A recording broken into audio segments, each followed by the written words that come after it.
Well, Mike and Dog, there was always a Mike guy. Oh, there was yeah. a Dog guy. Right. What were you? I was a Mike guy.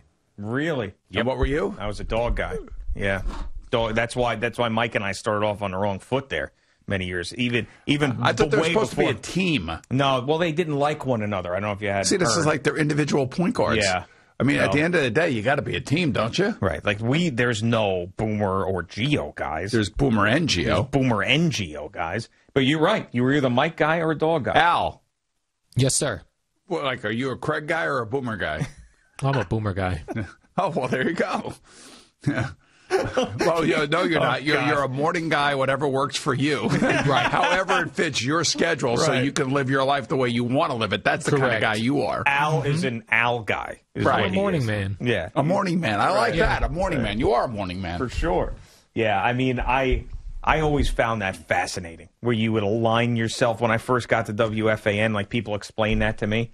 It's like, you're going to have to make a choice. If you're still going to work here, you're going to have to make a choice. The problem is with all these guys that never played a sport in their freaking life, but yet they come in here. Oh, Mike did. And they don't understand that you're supposed to be working together as a team. But you're supposed to come together. But it really wasn't up to the, they chose you.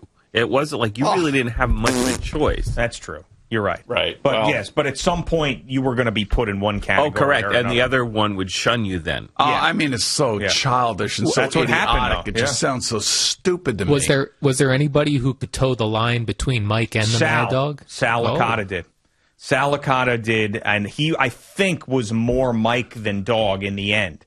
But Sal also was firmly in the Mike camp, but then Dog would have him babysit his kids, which was like crazy. Yeah.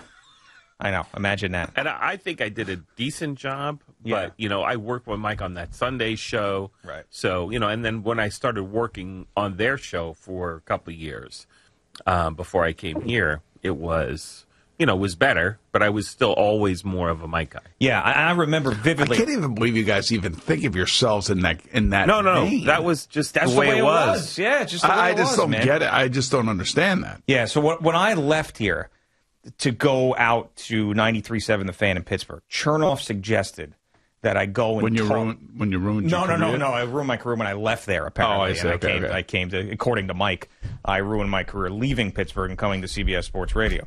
But Chernoff said, I think you should go. You should talk to Mike. And I said, For what? To sort of like have him bless me on my way out the door. I'm serious. Come on. I'm serious. So I told him, I said, this is a true story. I said, I don't know if that's necessary. Plus, I'm a dog guy. I said, I've already been in the dog camp for many years. I don't know if he's Did even dog bless you, or did he pee on you and mark you? Dog lied to me and then left in the middle of the night like the Baltimore Colts, and then called me for money a few months later. We told that story. Remember? I've told that story many times. Yeah. But anyway, so he goes, I think you should go in there, and you should say, I said, all right, whatever. I said, I'll go in there. So I remember it's now your office, but that was his office. And I went in there. I said, Mike, I'm leaving. And what a gutless move! And what do you think?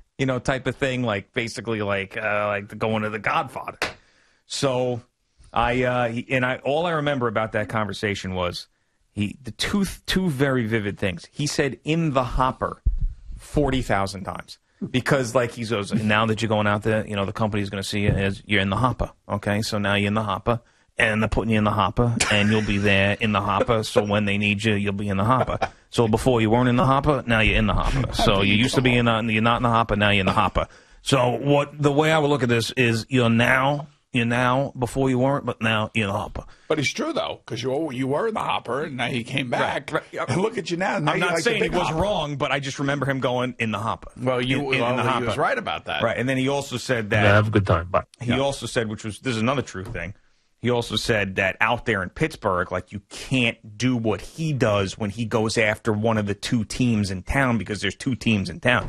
He goes, I've become the Antichrist here with the Jets. That's what he said, because at the time it was like he was hating on Rex and that whole thing. Right. He goes, you can't do that. So I remember those two things, in the hopper, and make sure that you got to pander to the fans out there, because if you were the outsider coming in, and I listened to him.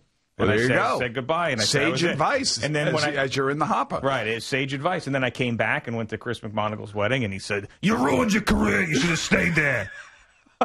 Oh, hey, Mike, this is my wife, Gina. And I wanted to come back home. Yeah, right.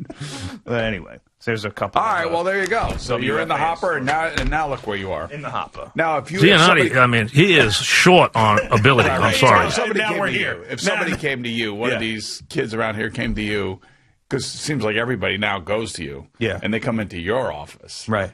Would you give them the same advice? I tell them to leave. I say, just get out of the business. That's what I tell. No, I don't do that. No, it depends on their situation. I don't know.